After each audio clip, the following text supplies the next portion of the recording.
the market update for January 2025. Well, a lot happened in 2024, and we're anxious to talk to you about that. But before we do, I want to introduce my guest. I'm Cheryl Stokes with New American Funding. Happy New Year. Happy New Year. And Cheryl and I are going to do something a little different this time. Instead of talking about the national statistics, we're going to go ahead and start with local statistics. So, Cheryl, one of the things that is crazy, and it's been ticking up every month that we've been tracking for the last 4 or 5, is months of inventory. Yes. Across the entire market here in Southwest Florida, we now have 8.3 months of inventory.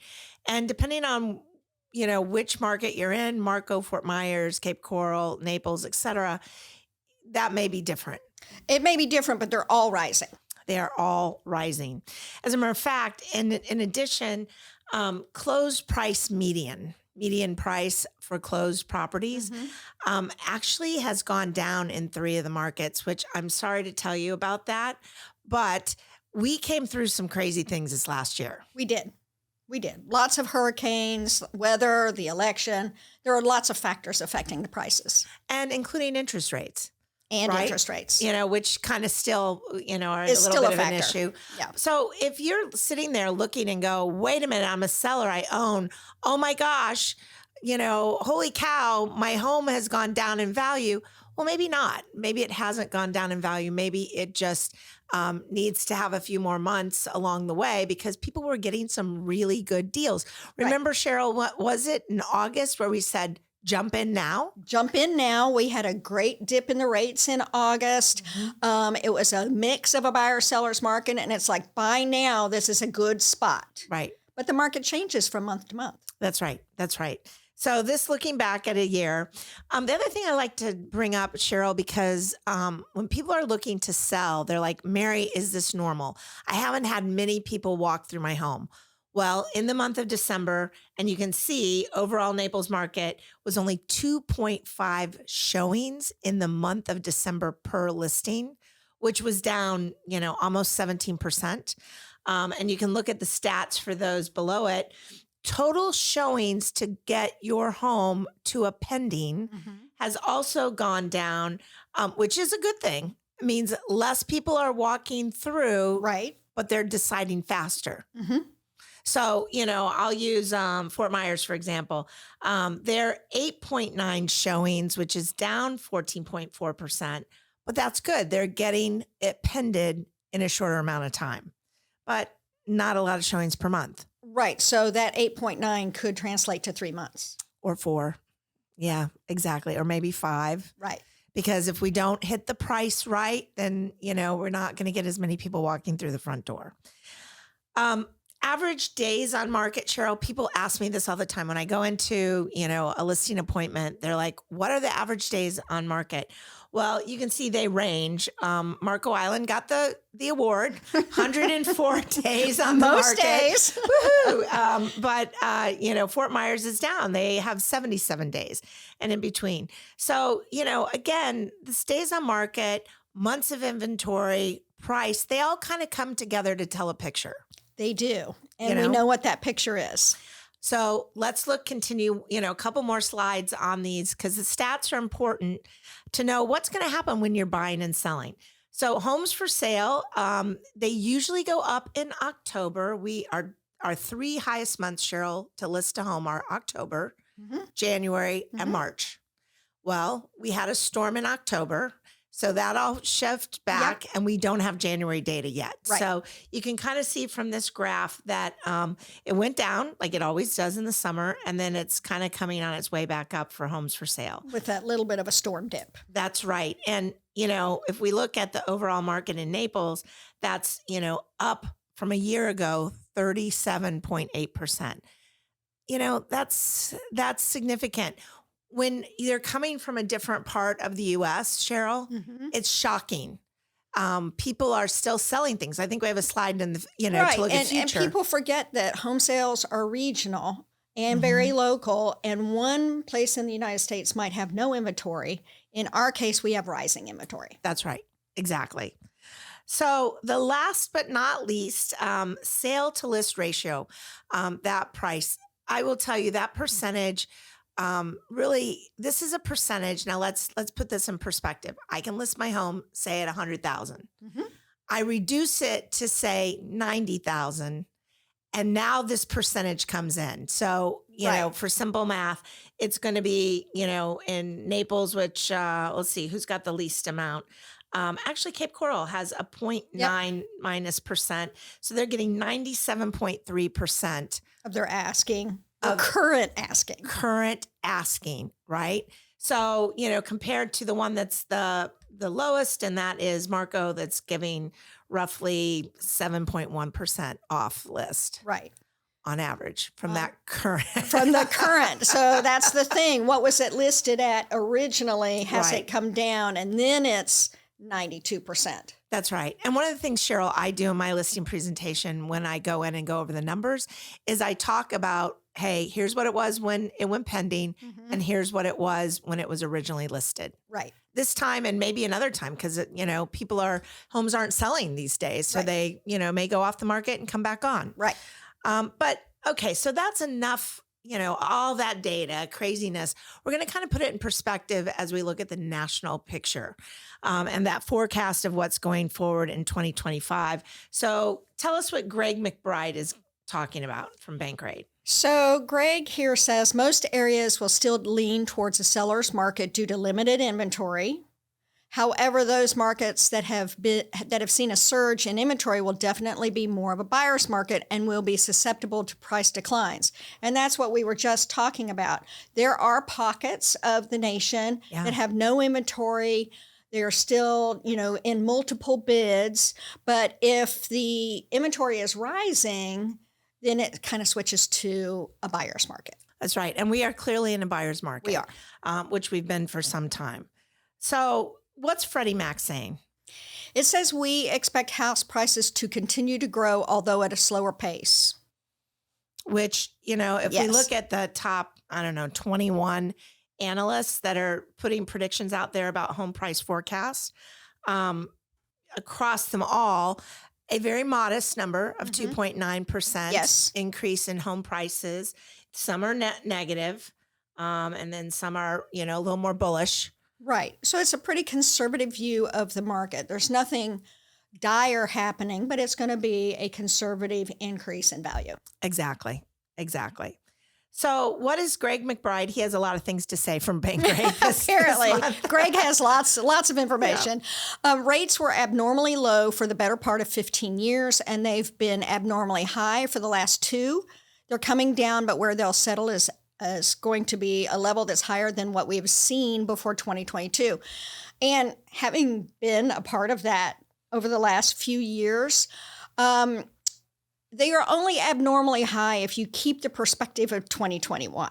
If you really look at rates over long term, right now we're kind of in an average. They are Right. higher than we all perceive rates should be based on our recent history. Right. Absolutely. We're going to get to a slide in that in a second, Cheryl, but he goes on to say, Waiting for lower rates is not guaranteed. Over time, you'll see prospective home buyers just start throwing in the towel. And frankly, that's really what they need to do. If you need to buy or Yeah. you need to sell, you need to just go ahead and do it. that's right.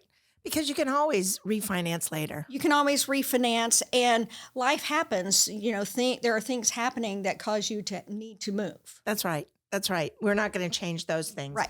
But when I look at this, when they're talking about 30-year fixed rate at the end of the year, we've seemed like we've been talking about this for a while. We've been talking about rates in the 6s all year last year. Yeah. And we had 2 points in the year, February and August, where we really truly saw rates in the 6s. Yeah. And those were great times. And if you were ready, if you were pre-approved and you had found a house and you were ready to go, you were able to take advantage of those rates. Right. But we're averaging higher than that. And what people need to remember when they see these rates published, those are rates on a primary home with a certain amount down and a single family, not a condo, not an investment property, not a second home. So these rates, when you see them advertised, aren't necessarily the rate that you're going to get Right. based on the property circumstances that you're purchasing. Well, Cheryl, I want to kind of lean into that a little bit more because we're a second home market often. I mean, we have a lot of first, primary owners here, like myself and yourself. Right. But when you think about people coming down now, this is January of Right. 2025, they're typically second home There's people. second home buyers and they're investment Right. buyers. And if you're a second home buyer or investment buyer, you can count on those rates being 1 to 1.5% higher than what you're seeing on this slide. Yeah. And depending on how much you're putting into it, there might be costs associated with that rate. And you have to Yeah. be prepared for that reality. It's still okay to buy, but you have to understand what the market really is. That's right. And I think that, people don't educate on that. This They may don't. be the first time you're hearing this, but we want to make sure here, on Really Mary that you really understand, what you're doing. And, we'll have a slide later, but, working with a professional like Cheryl that understands in multiple markets what interest rates look like and, to help prepare you for that, Right. for sure. So, Mark Pallam of Fannie Mae is saying, Heightened mortgage rate volatility may present opportunities for would-be homebuyers to take advantage of temporary lows, and we may see stretches where housing activity is boosted by lower rates. But on average, we expect mortgage rates to remain elevated and a hindrance to activity. While we think conditions on a national basis will remain challenging, we're seeing meaningful regional differences in market conditions, and the home buying experience, as the adage goes, will continue to be a local one. And it's all local. all local, all local. And to what you just said about August of last year, how long was that stretch where That interest was rates? like 2.5 weeks. So if people were ready to go, they had the property, they were ready, let's rock and roll. They got a dip in that interest rate. And they, because they were ready, they got that advantage. Right. And then the rates changed again. And we have to understand that we cannot be exact determiners of rate. There are too many grand scale forces that affect rates. Yeah. So we have to work with what we have and understand how to make that, move that in a way that helps buyers buy and sellers sell. You know, this to me is really important because, you know, there are different products at different times. I know when I moved to Marco Island 20 plus years ago, rates weren't that great. And we came up with a different solution so I could keep my affordability where Yes. I wanted it to be. So if I think about these rates, right, you know, and you look at the 70s and the 80s and the 90s and the 2000s and the 10s, you know, where we are currently is ish 6 point high sixes. As I said, if you look at that, we're really kind of in the middle right now. We're Right. on an average over time, and rates can go up and go down. You have to be prepared to do what it takes to get into a home. And then when the market is favorable, maybe you refinance. That's right. You just have to understand that financing and rates are a tool. How can we best use the tool right now? Exactly. And, you know, Cheryl, let's face it, 60 to 70% of our buyers are cash. They So, you know, this may only apply to 30 to 40% of the people in the market. But when money was really cheap, we had a lot bigger line to get a mortgage, We did. you know, because at 3%, why Then those wouldn't same you? people left their money in their investments. So again, financing is always a tool. What's the best tool today? Yeah. And you want, again, I cannot say enough, you want a professional that can walk you through that and You help do. you with your decisions. And, you know, Cheryl, we were with one of your investors, was it last month sometime or earlier? Yeah, last month and earlier this month. And he was saying one of the things about you that really hit home for him was he felt you were consultative. You weren't just selling a product, you were really helping him through his decisions.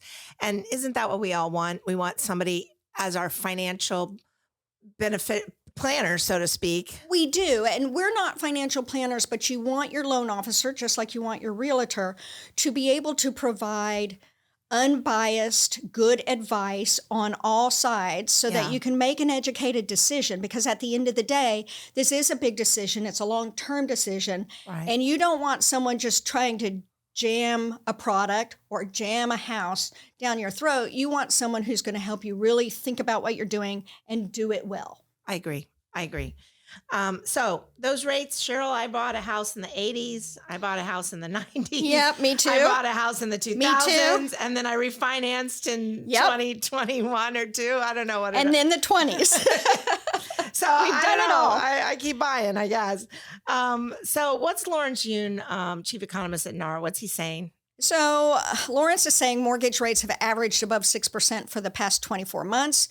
Buyers are no longer waiting for or expecting mortgage rates to fall substantially. I hope that is true. Right. Furthermore, buyers are in a better position to negotiate as the market shifts away from a seller's market. Now, that is key because a lot of what we talked about when we had higher rates throughout last year was affordability. Yeah. And it's because we weren't quite fully in a buyer's market.